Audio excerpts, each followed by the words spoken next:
किसान आंदोलन, क्या आपको याद है 2020 और 21 के बीच में जो इंडिया में एक दिल्ली में बहुत ही बड़ा किसान आंदोलन हुआ था। एक ऐसा ही किसान आंदोलन यहाँ पे यूरोप में भी शुरू हो चुका है, जिसकी शुरुआत फ्रांस से हुई है।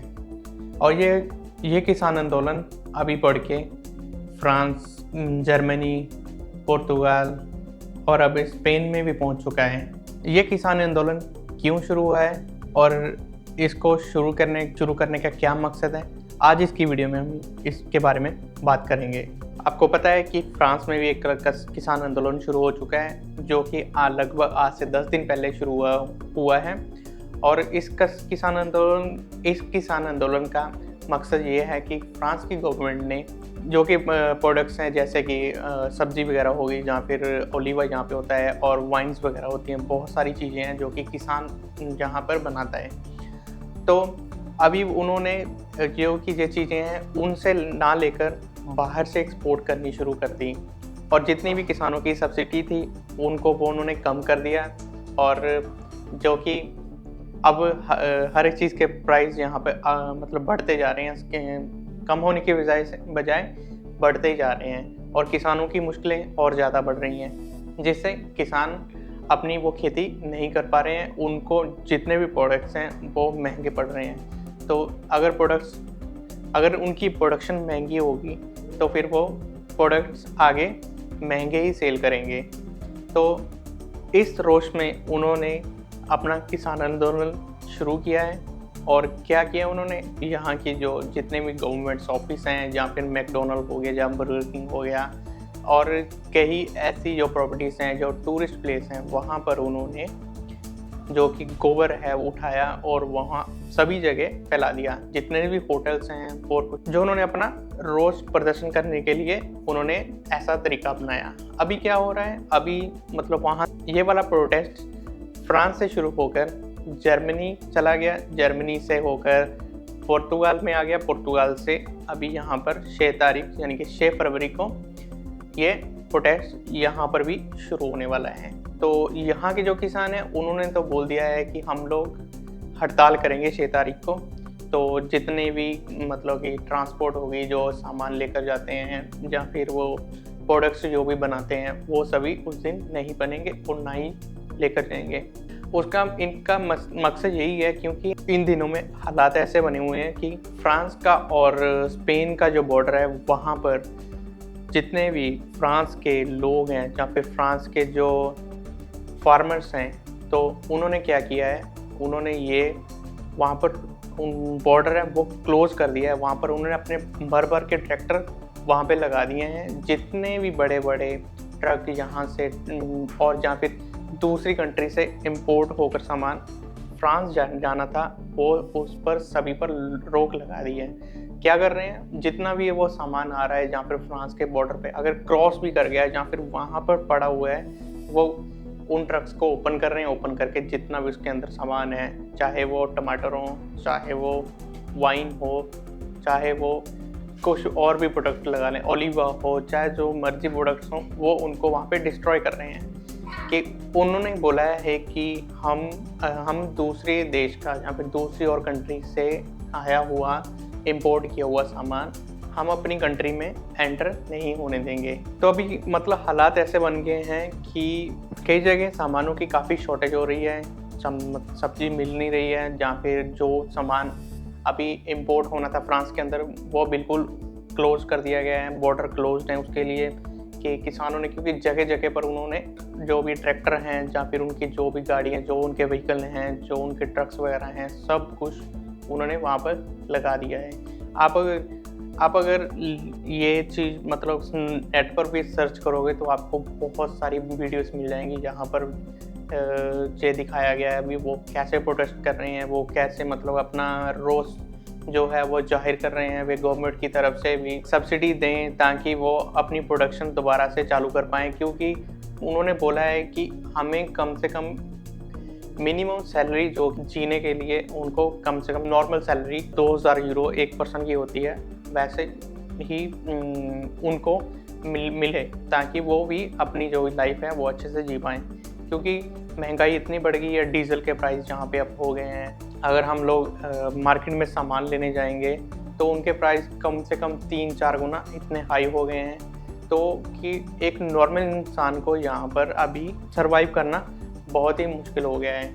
अगर मतलब एक इंसान है, कमा रहा है, उसके साथ में अगर 5 या 4-3 लोग हैं जो खाने वाले हैं, तो असंभव हो रहा है कि यहाँ पर एक पर्सन पे 5 या 4 लोग या डिपेंड हो जाएं कि वो उनकी खाने पीने का जो भी है, उनका जो भी खर्चे हैं वो उठा पाएँ।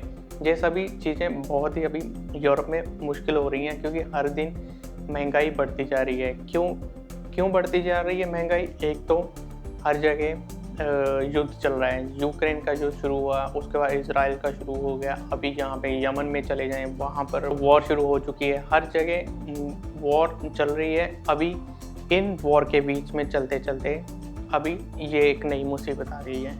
यूरोप में हर एक चीज़ को सर्वाइव करना भी बहुत ज़्यादा मुश्किल हो रहा है। तो अभी तो प्रोटेस्ट मतलब कि सिर्फ अभी फ्रांस में ही था, लेकिन ये बढ़ के अभी जैसे कि ये जर्मनी में चला गया है, जर्मनी से होता हुआ ये पुर्तगाल में आ गया है, पुर्तगाल से होता हुआ ये स्पेन पहुंच चुका है। क्योंकि यूरोप में बहुत सारी कंट्रीज़ हैं, बहुत सारे देश ऐसे हैं जिन्होंने अभी मतलब कि अपना रोष जो कि अपना प्रोटेस्ट शुरू नहीं किया, क्योंकि बहुत जगह से अभी न्यूज़ ऐसी आ रही हैं कि हाँ वो भी अपना जल्द ही शुरू करने वाले हैं। तो जैसे लक्समबर्ग और बहुत सारी ऐसी कंट्रीज़ हैं, इटली हो गया, तो वहाँ के भी जो किसान हैं बोल रहे हैं कि हम लोग प्रोटेस्ट करेंगे, इनका साथ देंगे। और जो यहाँ के भी हैं किसान हैं, वो सभी अभी जितनी भी जो कंट्रीज़ हैं सभी एकजुट हो रही हैं, और ताकि प्रोटेस्ट को बड़ा किया जाए और गवर्नमेंट से जो अलग-अलग मतलब कंट्रीज़ की गवर्नमेंट्स हैं उनसे अपनी जो बातें हैं, जो शर्तें हैं मनवाई जाएँ। क्योंकि अभी एक नई मुसीबत और स्पेन जैसे स्पेन है, स्पेन में अभी एक और नई मुसीबत आ गई है। क्या? सूखा पड़ रहा है। क्योंकि इस साल और पिछले साल स्पेन में बारिश बहुत ही ज़्यादा कम हुई है, जिसकी वजह से पानी की दिक्कत हो गई है। मतलब कि अभी बार्सिलोना कतलोनिया है, तो यहाँ पर 1 फरवरी से चाहे वो कमर्शियल हो, चाहे वो नॉर्मल घर हो, चाहे वो वॉशिंग सेंटर हो, सब पर उन्होंने रिस्ट्रिक्शन लगा दी हैं। तो यहाँ पर पर्सन पर अगर रूम मतलब एक घर है, वहाँ पर एक पर्सन पर 200 लीटर पर डे के हिसाब से उन्होंने पानी देने मतलब कि इशू कर दिया है कि आप इतना यूज़ कर सकते हो। अगर आप ज़्यादा यूज़ करेंगे तो आपको फाइन हो सकता है, या फिर वो कोई ना कोई रिस्ट्रिक्शन लगा सकते।